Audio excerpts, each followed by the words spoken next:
Hey guys, it's Cody with Option Gray. I want to take a minute of your time and look at some Karas Kustoms pens. The main things I want to highlight or kind of take a look at are the different types of metals that we offer. I've got a few samples here, the different finishes that are available, and also kind of how they age over time. I've got a few of these that I've had for quite some time, so you'll be able to see what they look like after years of use. So let's take a look at a few of the metals that we have here in front of us. Your lightest weight, which is the one I tend to find myself carrying the most often if I have it in my pocket or something like that, is going to be the aluminum. This particular Render K here, I actually bought off of their Kickstarter. I think it was like December 2011, so I probably received this in 2012 sometime.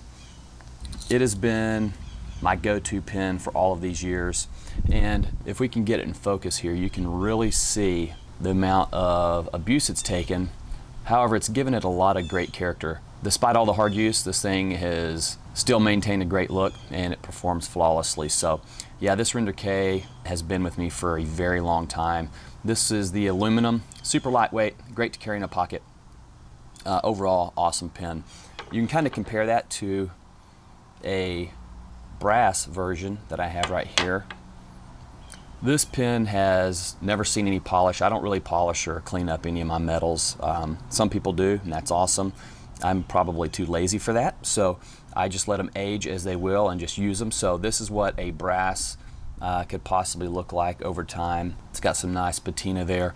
The brass is going to be quite a bit heavier, as well as the copper, and I tend to find myself carrying those more in briefcases, bags, things like that. I don't like to carry them in my pocket because they're a little too heavy and they tend to weight things down a little bit.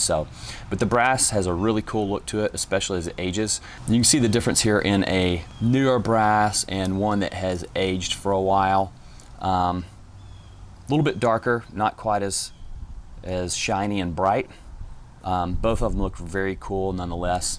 Again, going to be a heavier pen, probably lends itself to being carried in a secondary or extended EDC, your briefcase, backpack, purse, things of that nature. Here's a good example of a polished aluminum.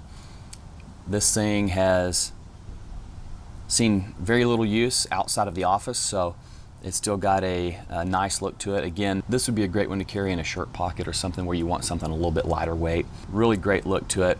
This is the Retrakt with a nice polished aluminum finish. You can compare that to the EDK here with the tumbled finish, and you can kind of see the difference there.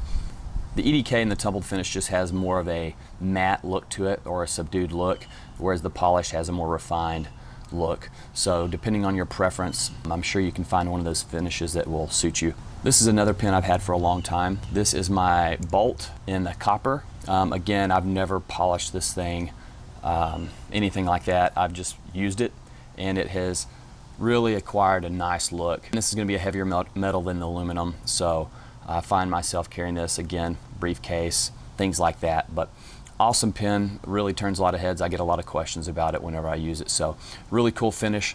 I don't have an example of a out-of-the-box copper with me, but they are super polished, super bright, and it doesn't take long to really start getting that character that a lot of folks like. So if you want to maintain that new look, you can put a little work into it and you can make them look great all the time. I'm just too lazy for that, so it's not something that I do. I use them as a tool, and they really hold up to any kind of abuse that I throw at them. If you'd like some more detailed information, or if you'd like to pick one of these up, head over to optiongray.com and we'll take care of you. Thanks again.